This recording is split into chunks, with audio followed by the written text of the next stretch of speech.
நம்ம சூப்பர் சிங்கரை பொறுத்த வரைக்கும் ஏற்கனவே ஜூனியர்ஸ் மற்றும் சீனியர்ஸ் 20 சீசன்கள் முடிவடைஞ்ச நிலைமையில இப்ப சூப்பர் சிங்கர் சீனியர் சீசன் 11 தொடங்க போகுது. இதை வழக்கம் போல ஆங்கர் மாக்காப்பா மற்றும் பிரியங்கா அவர்கள் தொகுத்து வழங்க இதுல மொத்தமா 20 போட்டியாளர்கள் வந்து கலந்துக்க போறாங்க. இந்த சீசனை பொறுத்த வரைக்கும் இதற்கு அனுராதா ஸ்ரீராம், உன்னிகிருஷ்ணன், மியூசிக் டைரக்டர் தமிழ் மற்றும் ரொம்பவே வித்தியாசமா டைரக்டர் மிஸ்கின் அவர்களும் நடுவர்களா வந்து கலந்துக்கிறாங்க. இந்த சீனியர்ஸ் 11 பொறுத்த வரைக்கும் நம்ம சேனல்ல ஏற்கனவே அப்டேட் பண்ணிருந்த மாதிரி இதுல இருந்த போட்டியாளர்கள் எல்லாரையும் தென் தமிழ், டெல்டா தமிழ், சென்னை தமிழ் மற்றும் எங்கும் தமிழ் 4 டீம்களா காம்படிஷன் வச்சு கொண்டு போறாங்க. அப்படி இருக்க இதுல இருக்க ஒவ்வொரு நடுவர்களுக்கும் ஒவ்வொரு டீமை கொடுத்திருக்காங்க.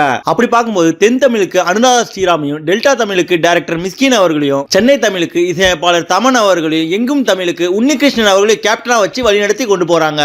இந்த சீசனை பொறுத்த வரைக்கும் இது ரொம்பவே புதுமையா ஒவ்வொரு தமிழுக்கும் உண்டான பாடல்களை எடுத்து அந்தந்த டீம்ல இருக்கவங்க பாடி செம்மையா வேற லெவல்ல காம்படிஷன் கொண்டு போறாங்க. இந்த நிலையில இதுல கலந்துக்கிற போட்டியாளர்கள் எல்லாருமே தங்களால முடிஞ்ச அளவுக்கு எஃபர்ட் போட்டு அற்புதமான பாடல்களை எடுத்து அதை வேற லெவல்ல பாடி அசத்தி வெற்றி பெறணுன்றதுக்காக எங்களுடைய தமிழ் பண்ணி எக்ஸ்பிரஸ் சார்பில் வாழ்த்துக்களை தெரிவிச்சுக்கிறோம். அது மட்டும் இல்லாம நீங்க சூப்பர் சிங்கர் 11க்கு எந்த அளவுக்கு ஆவலோட காத்துட்டு இருக்கீங்கன்றதையும், இதுவரைக்கும் நடந்த சூப்பர் சிங்கர் போட்டிகள்ல வந்து போட்டியாளர்களே உங்களுக்கு யாரு ரொம்ப பிடிச்சவங்கன்றதையும் மறக்காம கமெண்ட் செக்ஷன்ல தெரிவிங்க.